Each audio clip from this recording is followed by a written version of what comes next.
more picks for his upcoming administration. We'll have more on how some lawmakers feel about those picks. And the president-elect's reaction to Hunter Biden's pardon. News Channel 3 Live at noon starts right now. Covering West Michigan to protect and alert you. This is News Channel 3, live at noon. And thanks for joining us on News Channel 3 Live at noon. Parts of West Michigan under a winter storm warning right now. Now, it is a lake effect snowstorm, so how much snow you get really depends a lot on where you live. We'll take this live look over downtown Kalamazoo. There is snow there, but it's not snowing. We'll turn things over to meteorologist Jeff Porter. And Jeff, like we were saying, it kind of depends on where you are. It's a great way to couch it. Julie, thank you very much. And I want to strike a stark contrast with what you just saw in Kalamazoo, maybe in a little bit of sun, with this vision in South Haven, where it is really coming down. Airport reporting a visibility about a mile to a mile and a half. So here's where our winter storm warnings are that Kirk referenced. It's Ottawa County, but I'm really more concerned here about Allegan, Van Buren counties, also Cass and Berrien counties. This will be with us through early tomorrow morning. The advisories, listen, they're not panning out, Kalamazoo and St. Joe counties, and I suspect they might be canceled early. But let's focus on new snow here, and I really want to look at the far southwest corner of Allegan County, and really even more so South Haven and points southward, where additional snow could look like 4 to 6, 4 to 7, or maybe even 4 to 8. There's going to be a big gradient away from that area highlighted in light purple. This is a meso low. What the heck is that? We actually have the bands that are rotating counterclockwise here offshore, then coming back inland. The northern part of this actually already threw down 7 inches of snow in Grand Haven. So I'm looking at Robinson and Agnew and Port Sheldon. The concern here for the afternoon, as we're watching that counterclockwise rotation near the Glen area, is for snowfall rates in excess of 1 inch per hour. And we reference the snow in South Haven. There it is for you. Farther inland in Kalamazoo, clouds and a few breaks of sun, right around 30 degrees, really light winds here. Let's talk about your temperatures now. It is 30 in Allegan. It is 30 in Holland. When rain and snow could mix together, how windy will be during the day on Wednesday. Kirk will do that in 15 minutes. All right, thank you, Jeff. The Michigan Supreme Court denies an appeal filed by former Grand Rapids police officer Christopher Schur. The court says it is not persuaded by Schur's appeal. The 31-year-old remains charged with second-degree murder for the killing of Patrick Loyoya in April of 2022. The 26-year-old Loyoya was shot and killed during a traffic stop in Grand Rapids after Schur pulled him over for a license plate violation. This is the second appeal made by Schur and his legal team. A judge ruling in January that there was enough evidence to send Schur to trial prompted Schur's team to appeal. That appeal in September was also denied. Kent County Prosecutor Chris Becker issuing a statement saying, quote, "The courts at all levels have held throughout this process that the charges were justified and the case should proceed to have a jury decide the matter. We hope to move forward as quickly as possible to have a final resolution for Patrick's family, who's been patiently waiting for years for this to occur." A car in flames this morning. Look at this on northbound US 131, just south of the Byron Center exit in Kent County. You can see in this video a huge ball of smoke, or a ball of fire and plumes of smoke. We are working to learn the status of the driver of the vehicle and why this happened. The Michigan Department of Transportation says the scene's been cleared and all lanes are back open. Stay with us on air and online as we work to learn more. There's a new partnership between Western Michigan University and Kellogg Community College, and it's designed to keep Michigan on the cutting edge in electric car technology. Students at both schools will learn more about EV and semiconductor technology, and this is all thanks to an investment of almost $5 million. The Michigan Economic Development Corporation announced the new curriculum at Western this morning.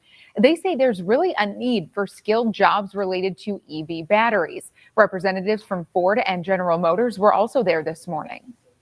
So we made 2 awards, one to Western Michigan University, who's partnering with General Motors. They are developing curriculum specifically for General Motors, for electric engineers, semiconductor technicians, everything related to semiconductors and electric vehicles to be able to support their industry talent pipeline. So Western will get about $700,000, and the other $4 million will be invested into Kellogg's manufacturing assembly training program. The new classes could be available by the next school year. President Biden pardoned his son Hunter. Hunter Biden had faced up to 42 years in prison for gun and tax crimes, but now he's likely to remain free. Joe Biden's pardon here of his son in all likelihood, to a virtual certainty, did spare Hunter Biden from having to go to prison. We'll never know definitively whether Hunter Biden was given lenient treatment or harsher treatment because of his name. But I can tell you, based on my experience, he was certainly given different treatment than an ordinary person. Now this afternoon, Hunter says he wants to help other people who deal with addiction. President Biden changed his stance on pardoning his son. He now says he thinks there was a, quote, miscarriage of justice. Hunter was found guilty of having a gun while he was addicted to drugs, and then he pleaded guilty to tax crimes. He says he has since repaid that money. Again, the charges against him could have carried a 42-year prison sentence. What happened in this case is the pendulum sort of swung from one extreme to the other, and you ended up with an outcome that the president felt necessary to issue a pardon on. Republican lawmakers aren't happy about the pardon, and some political experts say it probably won't go over well with Democratic lawmakers either. Even still, experts say the president's motives were not political. What you're talking about here is, Biden taking a step that is going to be very controversial, even with his own party, to protect his son. As a father, it was probably pretty difficult not to proceed. Now, we also learned this pardon covers all potential crimes from about the past 10 years. So that does include Hunter's time on the board of a Ukrainian gas company. Now, this afternoon, President-elect Trump says this pardon is a, quote, miscarriage of justice. He posted on Truth Social and also asked if President Biden had pardoned any of the people who were at the Capitol insurrection on January 6th. President-elect Trump's communications director says the justice system and due process have to be fixed. He says President-elect Trump will do that in his second term. President-elect Donald Trump announcing more picks for his administration. He's looking at Lebanese businessman Mossad Bouyos to join his administration as senior advisor on Arab and Middle Eastern affairs. Trump making this announcement on social media, calling Bouyos a deal maker and an unwavering supporter of peace in the Middle East. Bouyos also the father-in-law of Trump's daughter, Tiffany. And over the weekend, the president-elect also announced Charles Kushner, the father-in-law of his eldest daughter, Ivanka, to be the U.S. ambassador to France. During his first administration, Trump pardoned Kushner, who'd been convicted of tax evasion, witness tampering, and campaign finance violations. President-elect Trump also announcing his choice for director of the FBI. It's Kash Patel, who's been a longtime critic of the agency. Already an announcement drawing pushback from Democrats and praise from Republicans. Here's Senators Chris Murphy and Ted Cruz. Department of Justice is going to serve Donald Trump's political interests.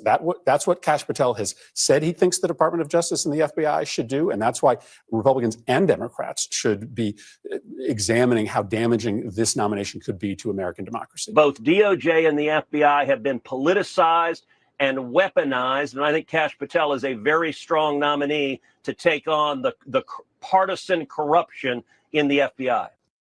A lawyer by trade, Patel previously worked in the Justice Department and served in various roles during the first Trump administration.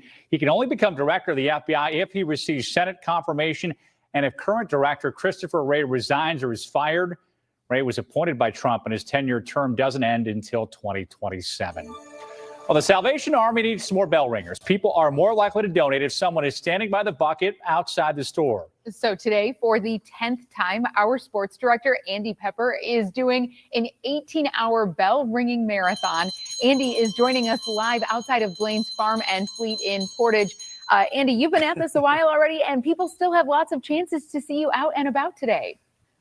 Hey, Jules, audio broke up a little bit. Yeah, we're surviving. We are, a third of the way through, 6 hours in to our 18-hour bell-ringing marathon. We started bright and early this morning at Sweetwater's Donuts. We've hit about 3 other locations. We're now at Blaine's in Kalamazoo, right there by the mall and the movie theater. And as we told you bright and early this morning, we have 2 major goals today. One is to stuff this kettle, which is traveling with me with as much as we can. My friend Bob, who is just standing by, come on in, toss that in, sir. We are very thankful. We raised just north of $10,000 last year. We're hoping to raise $15,000. So we are a bit more ambitious. Do you want to come in? Unplanned, but we'll take it. Thank you very much. I appreciate that. Merry Christmas. We're hoping to raise over $15,000 this year. We'll let you know about that total tomorrow. Our other major goal is to let folks know about the fairly dire need for volunteer bell ringers. So with that in mind, I want to welcome in Salvation Army Major Ronnie Amick. And Ronnie, listen, this is why I started this 10 years ago. We just need volunteers. Tell folks why. Yeah, volunteer bell ringers are super important because we are a community that relies on those to raise kettles or raise money for our kettles, and all that money stays here local. And since COVID, our volunteer numbers haven't recovered, and so we're hoping to get that back up in the next year or two. Yeah, and simply put, if no one's out here ringing the bell, folks are just going to walk by this kettle. But if someone's ringing, they're going to stuff some coins, some money in it, and it all adds up. Yeah, if someone's ringing there, they're more likely to give, especially if they know the person, because they're supporting the Salvation Army, so they want to support what they like to support. And it's very important for us because all the money raised helps for all of our programs here in Kalamazoo, whether it's our social service programs or our men's and women's ministries programs, or even our youth programs in the summer and throughout the school year. Yeah, and you have the food pantry, and you help with electrical bills and with rent, and just so many great causes. Yeah, it does. And we're very proud of our community to help us run those programs, and we look forward to doing it more in the future. All right. Thank you, Ronnie. Appreciate it. Busy day. We're only 6 hours in. We got some fun stuff on tap for the afternoon.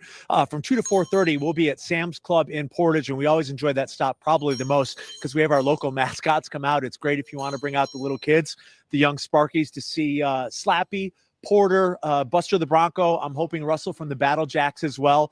Our partners at Sweetwater's, who have been so generous and have an Andy Pepper chocolate donut, by the way, are going to be out as well with a stand so that kids can build their own specialty donuts. So we're really looking forward to that.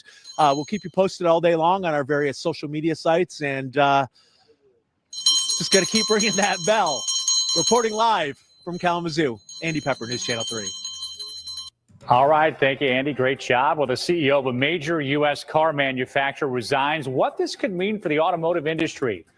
Plus, it could be a record-breaking Cyber Monday, but how shopping on this day and Black Friday could be changing in the future. Kirk, thank you very much. After today, lake effect snow returning to West Michigan. I'm going to tell you when. We appreciate your company. You're watching News Channel 3 live at noon.